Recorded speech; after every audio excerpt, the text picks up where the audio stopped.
then there's also the rumor that he has a longtime girlfriend, Glorietta. Did you hear about That's what that? they I'm sure. say. Yeah. I hear that. Yeah, that's what they say. The thing is that allegedly he lives with this long-term girlfriend. And she's in on it, and she just lets him do all this just to get Right. the exposure.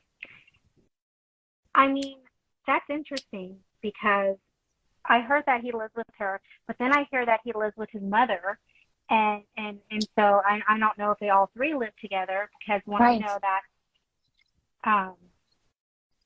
I don't know, I've never been to his home, and I wonder if that's because she lives there, but That's another possible he red got flag. mad, right? Exactly, yeah.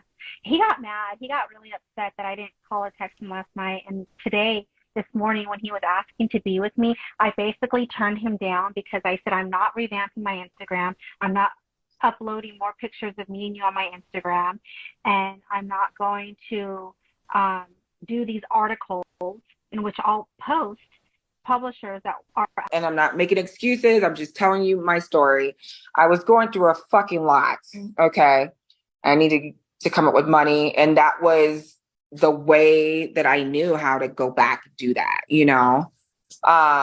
And I did. I got in trouble. I turned myself in right away. I don't even think I did jail time on that. Or I don't remember. I don't think I did. I think my attorney really just walked me over to the police station. Yes. They gave me you a didn't do jail time. No, yeah, you didn't. they gave me a citation. And then, I paid that debt eventually. There's one after that. Then this is the big one, I think, that a lot of people. And then there was 2013, the where you didn't report your daycare income to receive what was it? Over 19,000 in public food stamps and stuff. Yes. So I was going through a situation with my business at that time, and I just was lying about my income. I would tell them I didn't have no income and was getting, for me and my husband at the time, and my. Okay, so the wedding. Yes. They wanted us to get married on TV. I said absolutely not. It would have been a budget wedding. A lot of my friends and family weren't comfortable with being on a show about prison. And I didn't want to cut people out of my wedding just to be on TV. So I said, hey, I have an idea. Why don't you have us elope, but I'll walk away at, right before we say I do. Right. And they were like, okay, that works. So they hired a real wedding planning company, like one that's like made for little elopements. And they didn't tell them that was going to happen. Oh, wow. So the people from the company thought that we were about to get married. Like they didn't know that this was a whole produced situation. What really, really pissed me off about that whole thing is that the girl that was helping me get ready in the bathroom worked for that company. They put in her lower third that she was like a restaurant waitress or something to make it look more pathetic. Like I'm in the bathroom getting ready to marry this fresh out of prison guy, and the only person there to help me is a waitress at the restaurant I'm getting married at. When in reality, like none of that was true. I was never going to marry him on that beach. I wasn't inviting any of my friends. Like I wasn't using a waitress to help me get ready. She worked for the wedding planning company. So it was just like little things like that they would do to make me look stupider. Right. And they used to sell me all the time and say, you guys are the A couple. And I only agreed to the show because I thought it was going to be a docu-series, something that would be on like ID. They never tell you the network until you sign. Okay. And I didn't fully realize it was reality TV until filming started. And I noticed that they were creating a storyline that wasn't true. But Garrett and I talked about it, and we were just both kind of like, would have not have been so pushy. Would you be more accepting of her? Oh, that doesn't matter. Oh, okay. So you just don't like her at all? No. Okay. she needs to learn that there are certain things. I am very protective on both my boys. Okay. I treat them exactly the same. Okay. Right. Louis, of course, he's had it a little bit longer than my other son, but Louis gets the worst brunt of it. But I don't trust women. Okay. And there's a big difference. I'm going to protect the boys from vicious women. Okay. And that's just how I am. I know how downright vicious, rude, and nasty these women can be. And the best I can train them is I'll see if they're good enough for you. Right. Because I know women. Right. And I don't trust them. It takes a lot for me to trust. So they have to get through you first, through That's your correct. test.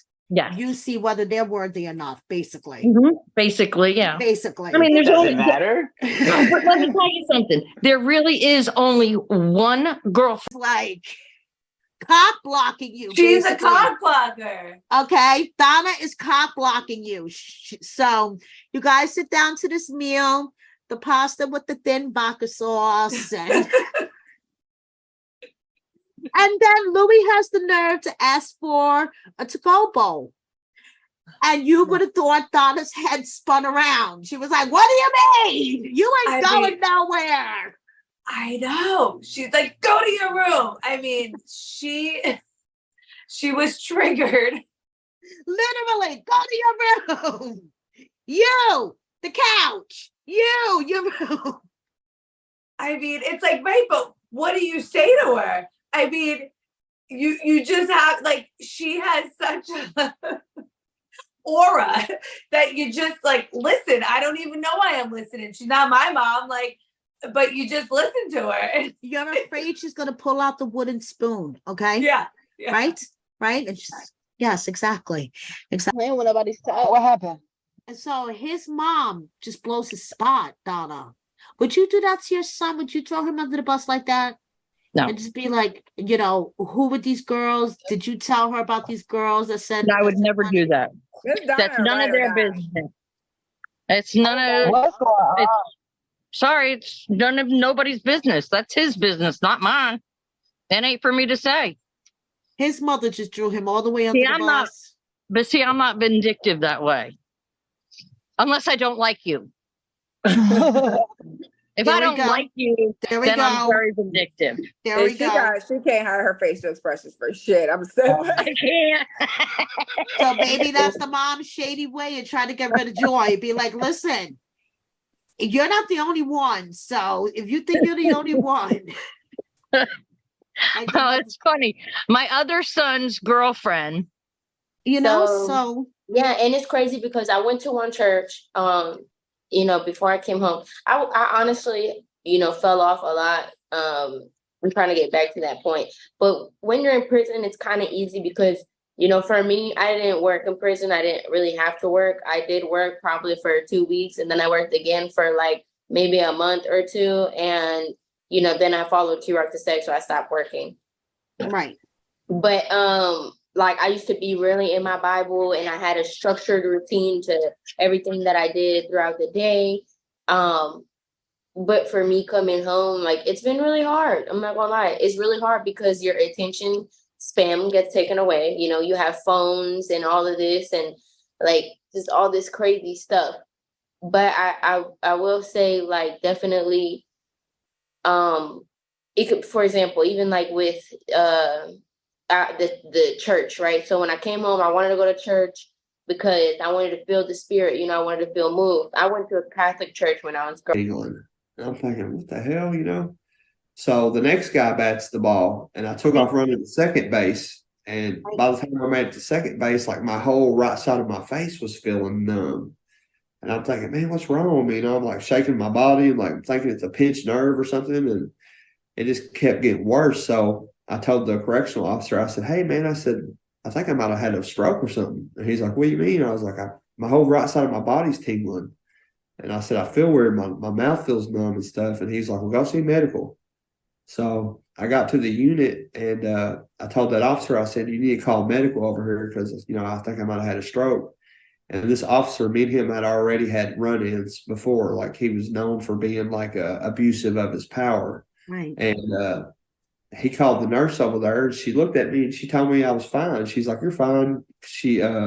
She attempted to do an EKG or something on me, and EKGs don't pick up on strokes. No, they don't pick up on strokes. No. Right, so she's telling me I'm fine, and she leaves. So I sit down outside of the medical unit. I'm sitting there, and at this point, I'm really bad. Like my tongue's starting to go numb, and I'm starting to lose function of talking, and everything's like in the room's just starting to like wobble back and forth. And this officer looked at me, and he's like, "Man," he said, I got a count time coming up. You're going to have to go to your bed area." And I said, "Man, honestly, I don't know if I can make it to my bed because I had to go up a flight of stairs and then up a big hallway." Right. Yeah, she's standing there making sandwiches. She starts crying. And then before you know it, they're like making out. It's like, what the hell? That's probably the only way he could shut her up. You know something? You're right. Yeah. Sorry. My bad. Yeah, no, you're right. You're right. Let me just stop that whiny, cryy sound. Yeah, just go over there and hug her and start Stick your tongue down her throat, you'll be good. Okay, so I have a question. So how many female friends you think he should be allowed to have? Because he has a lot of female besties that were sending him money. Now we have a new one named Casey. First Julie, now Casey. Like everybody's his bestie. Everyone's his bestie. Yeah, as long as they're going to send him money, why not be a bestie? Right? I mean, God bless him.